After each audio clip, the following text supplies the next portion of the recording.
Triple जियो drama शिकंजा बन चुका है बहुत ही ज़्यादा इंटरेस्टिंग। उसमें हमें दिखाया जाएगा कि रानी जो होती है वो जाती है अपने घर और जैसे जाके अपनी फैमिली से मिलती है तो उसका भाई जो होता है ज़ोरावर वो साकिब से पूछता है कि तुमने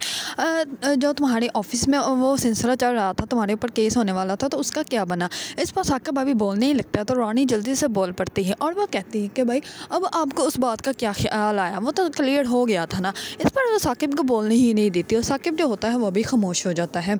दूसरी तरफ फ़िज़ा जो होती है वो रिदा को कहती है कि भाई जो है वो भाभी जो है वो मेरी शादी के मामले के बारे में बात कर रही हैं, उनको किसने हक दिया है कि वो मेरी शादी के बारे में सोचे, और अभी तो मैंने अपनी स्टडी कंप्लीट करनी है, उसके बाद मैं देखूँगी कि शादी करनी है नहीं करनी। इस पर रिदा जो होती है वो फ़िज़ा को कहती है कि भाई आते हैं तो मैं बात करती हूँ। इस पर वो कहती है कि तुम अभी भी भाई की बात करने का सोच रही हो।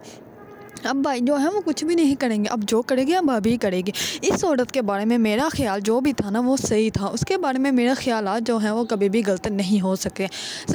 दूसरी तरफ रानी जो होती है वो अपनी वालदा से बात कर रही होती है कि मेरे मोहल्ले में एक आंटी है जो कि रिश्ते करवाती है, तो मैंने उसको कहा है कि वो फ़िज़ा का रिश्ता ढूंढे, जल्द से जल्द फ़िज़ा जो है वो अपने घर की हो जाए, इससे पहले कि आपके बेटे के सर के ऊपर फ़िज़ा की मोहब्बत का भूत सवार हो जाए। ये सारी बातें जो होती हैं वो रानी का भाई सुन लेता है और रानी के जाने के बाद वो अपनी वालदा को कहता है कि रानी के मामले में जब मैंने इंटरफेयर नहीं किया तो उसको भी किसी ने हक नहीं दिया कि वो मेरे मामले में इंटरफेयर करे। अगर मैं किसी को पसंद करता हूँ तो मैं उसी से शादी करूँगा। जब रानी ने अपनी मर्ज़ी की है तो मेरी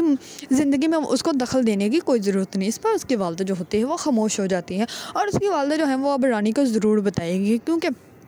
उसकी वालदा और रानी ने मिलकर ही तो ये सारा खेल खेला है जिसकी वजह से रानी की शादी जो है वो साकिब के साथ हुई, वरना कभी भी रानी की शादी जो है वो साकिब के साथ नहीं हो सकती थी। अगर आप लोगों को ड्रामा शिकंजा पसंद है और इसके बारे में न्यू अपडेट जानना चाहते हैं तो मेरे चैनल को लाइक, कमेंट एंड सब्सक्राइब करना मत भूलिएगा।